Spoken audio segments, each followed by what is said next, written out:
direct du Carrefour International du Bois 2026 sur le plateau Woodsurfer et j'ai le plaisir d'accueillir aujourd'hui Apolline et Christophe. Bonjour, bienvenue. Bonjour Sarah. Bonjour. Pour évoquer le lien étroit et indispensable entre la recherche et l'industrie. On a pu échanger avec d'autres représentants de ce même thème sur d'autres vidéos. Donc on invite bien sûr nos auditeurs à découvrir les autres vidéos réalisées avec Xylofutur.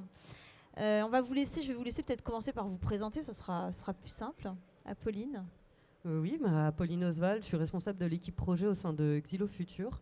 Xylofutur, c'est une association professionnelle, loi 1901, et on accompagne l'innovation depuis 2005 dans la filière forêt, bois, chimie, énergie, tout ce qui touche le matériau bois. De près ou de loin. De près. Christophe. Et Christophe Bellang, donc je suis directeur de la recherche de l'École supérieure du bois et membre du laboratoire LIMBA, qui est le laboratoire de cette école. Très bien.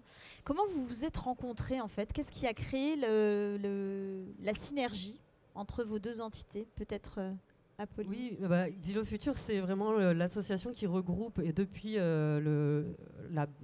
son existence, qui regroupe les laboratoires et les entreprises pour monter des projets d'innovation. Et du coup, depuis très longtemps, le SB il est partenaire adhérent de Xylofutur. Et très rapidement, on a échangé sur les projets de recherche qui sont au sein de l'ESB, de l'École supérieure du bois et du laboratoire, et sur les besoins qu'ont les entreprises qui viennent nous solliciter. Donc on connaît les expertises des chercheurs qui sont à l'ESB, et dès qu'on a un besoin, on les sollicite. Christophe, un complément peut-être? Oui, effectivement, à la création de Xylofutur, on était déjà impliqués. Et donc on suit cette évolution depuis de très nombreuses années, et on participe régulièrement, soit à des événements, soit effectivement à des commissions qui sont organisées par Xylofutur.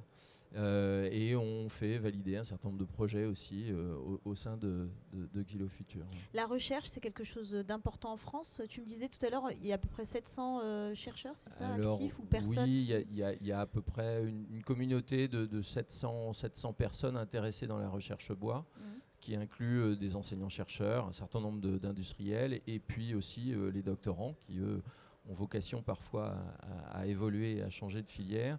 Et cette communauté est rassemblée depuis maintenant un peu plus d'une dizaine d'années au sein de ce qu'on appelle un GDR, qui est un outil finalement de la recherche et qui permet de regrouper ces personnes, et auquel adhère aussi Xylofutur depuis également de nombreuses années. Oui. Est-ce qu'il y a une différence entre du coup un projet de recherche et un projet d'entreprise? Enfin, je me souviens un peu le comme ça, mais... Non, il y a deux temporalités entre le projet d'entreprise, quelqu'un qui souhaite quand même avoir un produit ou un process, une innovation qui est assez rapidement mis sur le marché. C'était l'exemple que donnait Texabois avec la chaire E2WP. Donc lui, il attend des résultats très proches. Et puis, il y a le projet de recherche qui doit prendre le temps de l'analyse, déjà le temps de l'analyse de l'existant, de ce qui existe comme rapport scientifique, et ensuite de l'expérimentation, de la recherche en elle-même. Et parfois, ça ne correspond pas exactement. Cependant, chacun se nourrit de l'autre. Et là, c'était ce que disait Dussert avec l'ENSAM, c'est que en s'approchant des scientifiques qui sont à la pointe un petit peu des technologies, des dernières technologies, ça leur apporte très rapidement des réponses aussi à leurs besoins. Mais par ailleurs, il y a un besoin d'aller sur du temps long pour faire de la recherche fondamentale, pour aussi améliorer la connaissance autour du bois, mais aussi de son process de transformation et de tous les usages qu'on peut en faire. Oui. On a pu observer ça, c'est assez fascinant, c'est que les partenariats sont durables. C'est-à-dire que quand il y a un partenariat qui se crée autour d'un besoin précis, il évolue dans le temps, et c'est des histoires qui sont de plusieurs décennies pour certaines de collaboration, quoi. Donc ça, c'est important. Ouais. Non, oui, effectivement, on a pas mal d'exemples aujourd'hui, mais on invite encore les entreprises à solliciter, à toquer à la porte des laboratoires pour chercher son partenaire avec qui on va pouvoir poser plein de questions, et lui-même va aller dans son réseau chercher des réponses. C'est là qu'au sein du GDR, ils ont des échanges tous les ans. Il y a des journées annuelles où tous les projets vraiment de recherche se sont présentés, et c'est un bon moment pour faire le point sur ce qui existe scientifiquement. Et on invite les industriels, alors que ce soit les entrepreneurs ou les responsables R&D des entreprises, à participer à ces journées autant qu'elles le peuvent pour s'acculturer, s'approprier les enjeux de recherche et nouer de nouveaux partenariats. Ouais, ce qu'on a pu voir aussi sur d'autres tables rondes, c'est qu'il n'y a pas de petits projets en fait. Non, ouais. Il y a toute typologie de projets. Ça va de quelques milliers d'euros et à plusieurs millions.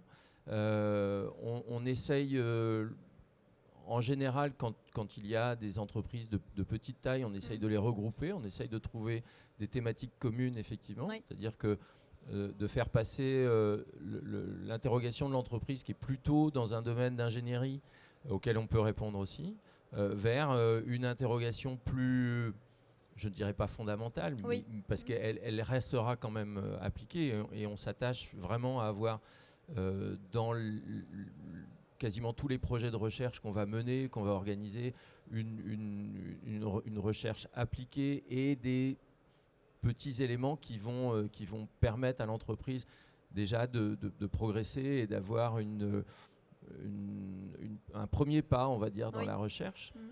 Et donc on a comme ça des regroupements d'entreprises qui vont, on parlait de réseau tout à l'heure, qui vont développer leur propre réseau, qui vont se nourrir de ce que les autres vont apporter finalement dans le projet. Et puis effectivement, ça peut conduire à des choses durables, parfois même à des collaborations entre les entreprises. Et c'est ça qu'on essaye de mettre en avant en fait dans un certain nombre de projets où l'entreprise va être non seulement demandeuse de recherche, mais va aussi s'impliquer dans l'orientation et va mieux comprendre les rouages de cette recherche. Pour l'étudiant, c'est aussi un excellent moyen de se confronter à la réalité industrielle du terrain.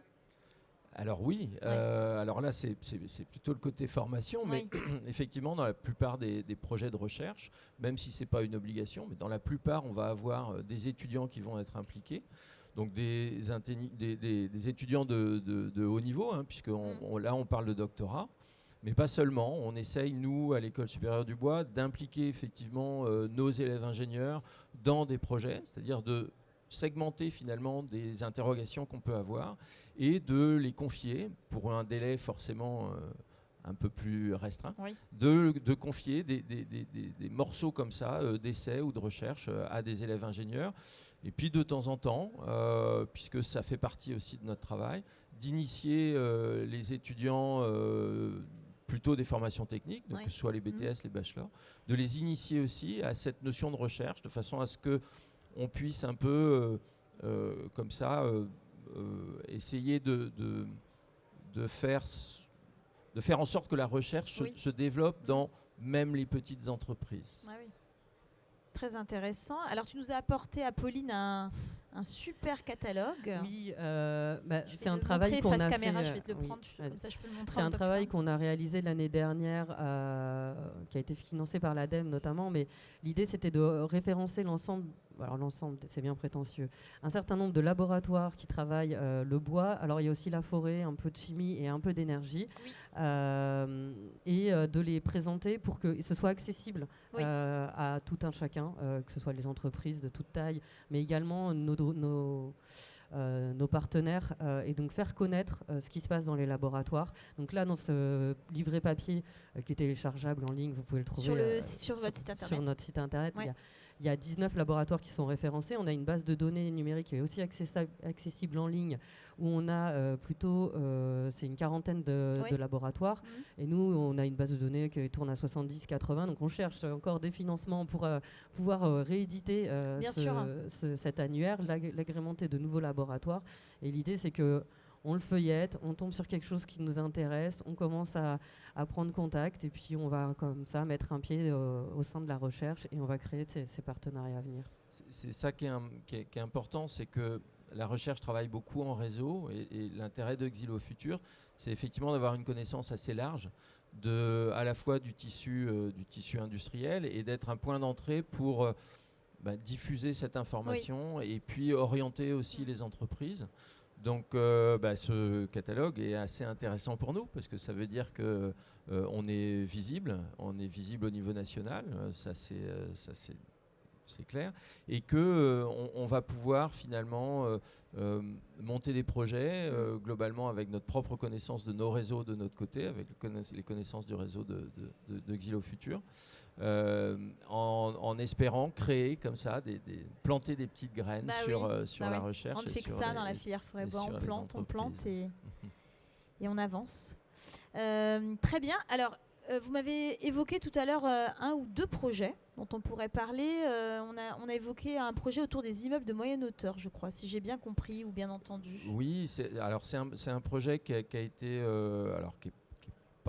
qui a été monté il y a quelques mois et qui a été validé audité, je ne sais plus comment on dit, par Xylo, labellisé par Xylo Futur. Ouais.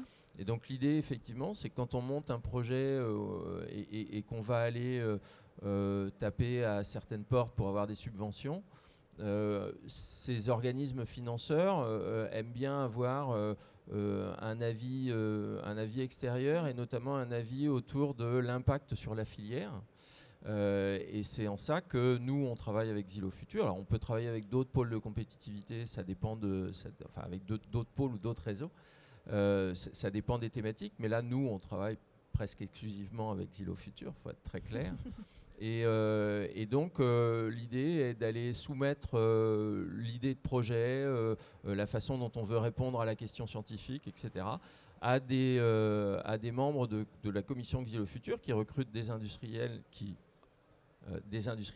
recrutent, mais qui comportent des industriels et des chercheurs, de façon à donner un petit peu les points positifs, les points améliorés, et puis comment ça peut s'intégrer dans la filière. Apolline. Effectivement, les commissions de labellisation, c'est un service de Xylo Futur pour le compte de l'État, c'est d'analyser les projets d'innovation. Oui. Et entre autres, on a des projets de recherche qui viennent. Et là, notamment, c'est un financement à l'Agence nationale de la recherche. Et ils nous posent la question, à nous, pôle de compétitivité, qui est en lien avec des industriels, c'est est-ce qu'il y a des débouchés marchés, est-ce qu'il y a un intérêt pour la filière sur ce projet de recherche.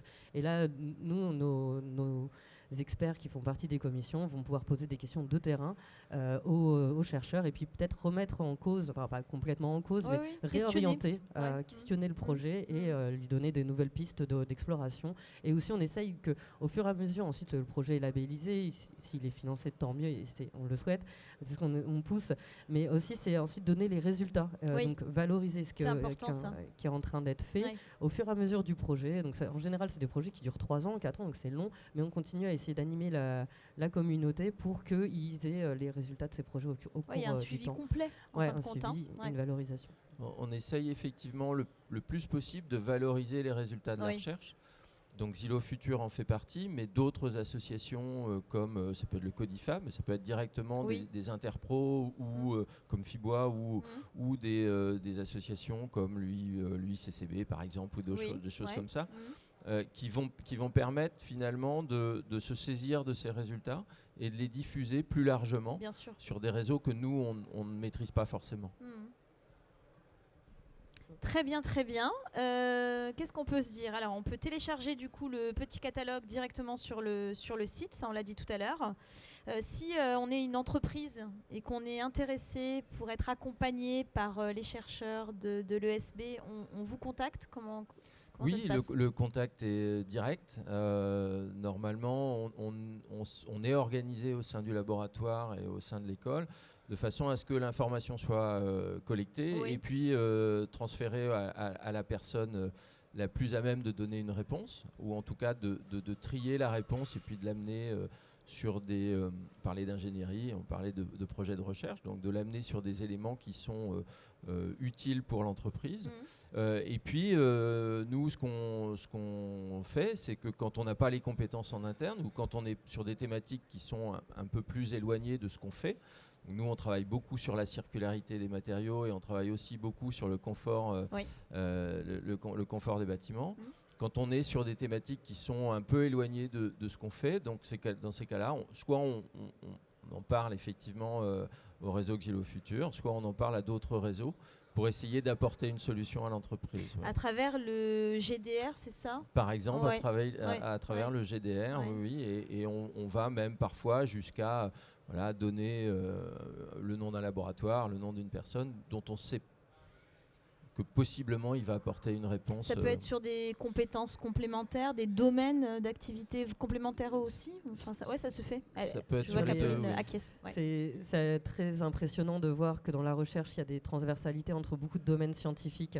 Ils vont vraiment chercher des compétences qui sont hors de la filière bois, genre sur de l'optique, mais ou sur du numérique, sur de l'acoustique, enfin, des choses qu'on n'aura pas directement dans notre auquel on n'aurait pas pensé. Ouais. On travaille par exemple, on développe depuis presque une dizaine d'années maintenant le concept de bois et santé, et on s'est entouré au fil des années de médecins, de biologistes, d'hygiénistes du système hospitalier, qui nous permet à la fois de comprendre leurs intérêts, de comprendre les questions derrière ce concept bois et santé, et puis de travailler et de proposer finalement des questions qui vont être après déclinées dans les hôpitaux, dans les EHPAD, dans les crèches, etc. pour travailler ce concept, oui. C'est très très très intéressant. Merci pour tout ça. Xylofutur, si on a envie d'adhérer, de soutenir, on peut aussi se manifester si on est une entreprise, un industriel. N'hésitez pas à nous contacter. Pas, on est là présent sur le stand I9 dans le hall XXL là, sur le Carrefour du Bois, mais de manière générale vous nous trouverez sur les réseaux sociaux ou sur internet, vous trouverez nos contacts, et n'hésitez pas à nous laisser un email, nous passer un coup de fil, on répondra avec plaisir sur tous les projets d'innovation, que ce soit de l'idée jusqu'à des choses qui sont déjà assez avancées. On répondra avec plaisir. Vous êtes présent. Un grand merci en tout cas pour le travail accompli et d'apporter cette dimension innovation qui est indispensable pour une filière d'avenir telle que la filière forêt-bois. Bravo à l'ESB pour également la formation, l'accompagnement et puis la recherche. Je vous remercie tous deux. Si vous avez apprécié cette vidéo, n'hésitez pas à liker, commenter, partager. Le salon se termine et donc vous retrouverez toutes nos vidéos sur la chaîne Bootsurfer. On vous remercie pour votre fidélité et on vous dit à très bientôt. Merci.